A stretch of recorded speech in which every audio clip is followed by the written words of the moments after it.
Damien Wilson. Hey, Damien, have they told you if you're going to be changing positions with the prospect of Jalen Smith possibly moving to Sam linebacker? No, not really. Still at Sam. He's with Mike. Sean's at Will. It's still pretty much the same layout. With the Cowboys losing a talent like Anthony Hitchens to free agency, of course you guys know the value of Hitchens. He was a three position. A baller. He was an absolute baller. Mm-hmm. You guys when he got LVE with the 19th overall pick. Talk a little bit about what you're, as a veteran in the league, who's already been able to make an impact for a professional organization. Some of the advice that you kind of given to Van Der Esch with him coming in with such high expectations of being the first round. Well, first of all, Leighton, he is already gifted. I mean, not just physically. You see him 6'4", 250. I mean, he's pretty big, pretty freaky. But I think the biggest part for Leighton that he already has is his mind, man. He's been able to pick up on the plays real quick. He's been taking me, Jalen, and Sean words to heart. I mean, he's just a fast learner, which he'll be ready in no time. Stephen Jones mentioned your name specifically in the offseason as far as one of the talents that exists on the current linebacker core when everyone was asking what's the move in following losing Anthony Hitchens to free agency. This was pre-draft, obviously, but Stephen Jones did speak you up very highly. The team loves what you bring to the table. From your standpoint, what do you feel that you can do in 2018 to take the next step to be that much more impactful? It's just all about making plays, man. I mean, what you see on Sunday is what you get. And the more plays you make, the better your chances of winning is. So, for me, it's pretty much just give myself in a better position to make those plays. How different has it been? You guys lost Matt Eberflus, you lost Turner West, two guys that worked directly with you. How different has it been working with Ben Bloom, and how much have you been involved working with Chris Richard? Man, Matt Eberflus, he was an idealist. He was a great coach, a great teacher. Turner West, he was a great assistant, great compliment off Flus. And I'm happy for them both. They're both in new situations. Of course, Flus is the D coordinator in Indianapolis right now. But Ben Bloom, he stepped up. He's been stepping up pretty good. Stepped in. I mean, didn't disrupt the flow of the room. I mean, everything's flowing great. We get along. We have great conversations about football. Another great teacher. He really knows. He knows the scheme, knows the system, and look forward to the season with him.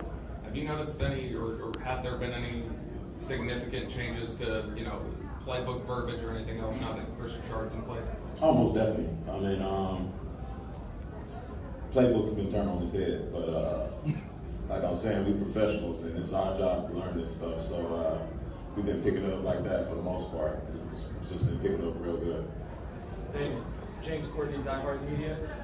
What kind of a benefit is it whenever you're going up against that O-line every day and that beast at 21 in the backfield? Oh, that's the best. How does it make you guys better, man? That's the best you're going to see. Absolutely. I mean, the thing about it is you're always going to be uncomfortable, but it's up to you to figure out when you're going to be uncomfortable. So we're always uncomfortable at practice going up against those guys. So when we get in the game, it's much easier than going up against Tyre, Zach, Travis, and Zeke.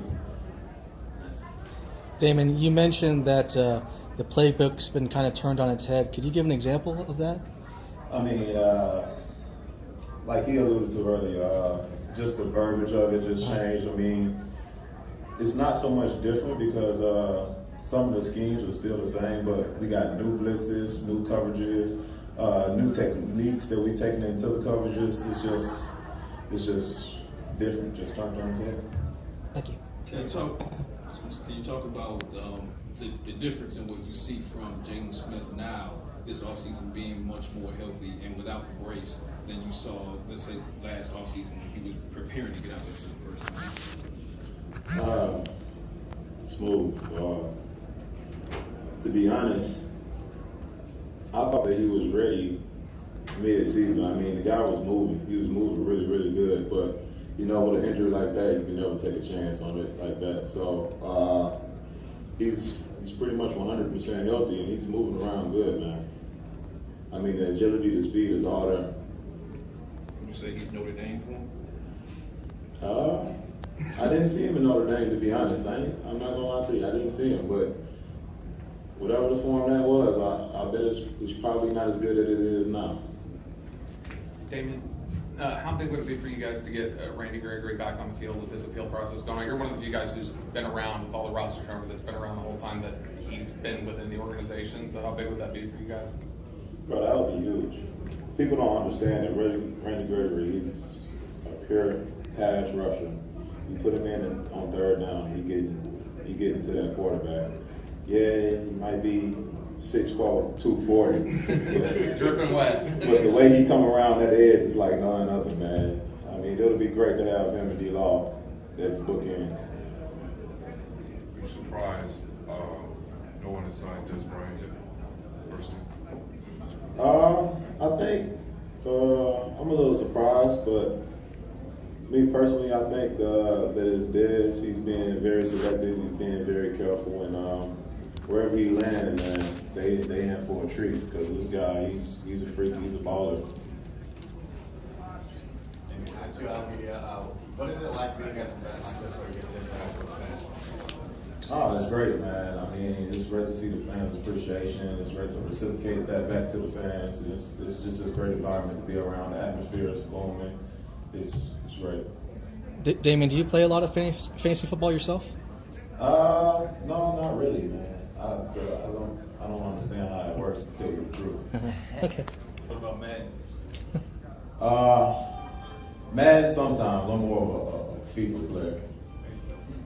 You follow in the World Cup then? Oh, I am. Is there a particular country you were rooting for? They're out. Brazil. Brazil? Put them out. Yeah.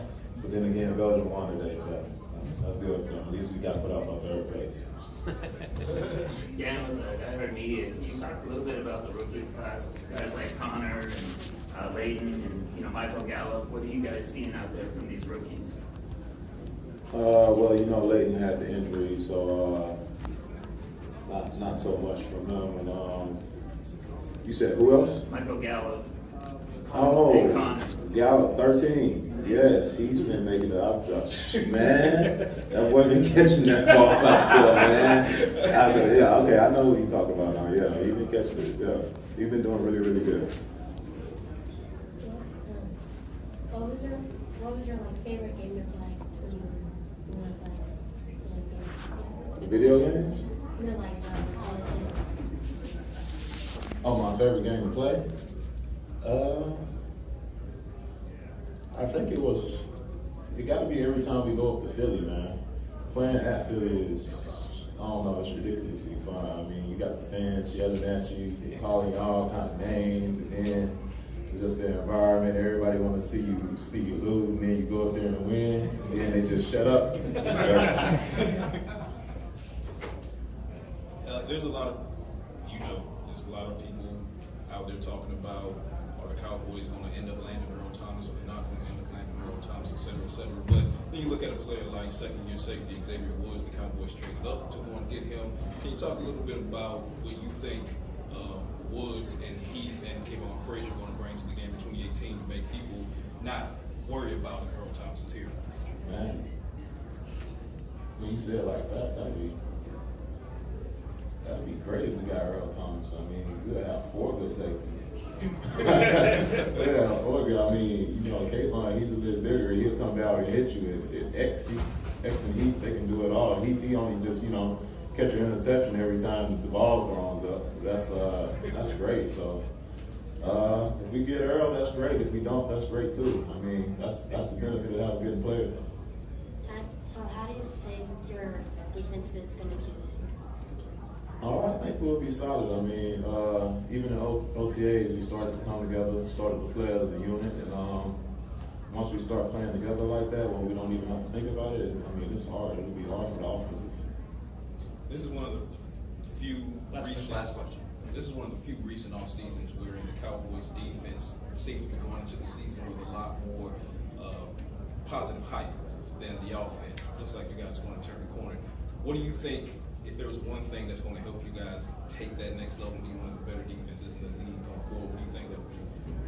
It's crazy that you say that because it's hard for the defense to get the spotlight over the offense, man. When you got the ball, that's where all the money at. But one of the things to turn the corner is, I don't know, I just go back to togetherness, just learning that playbook and playing together.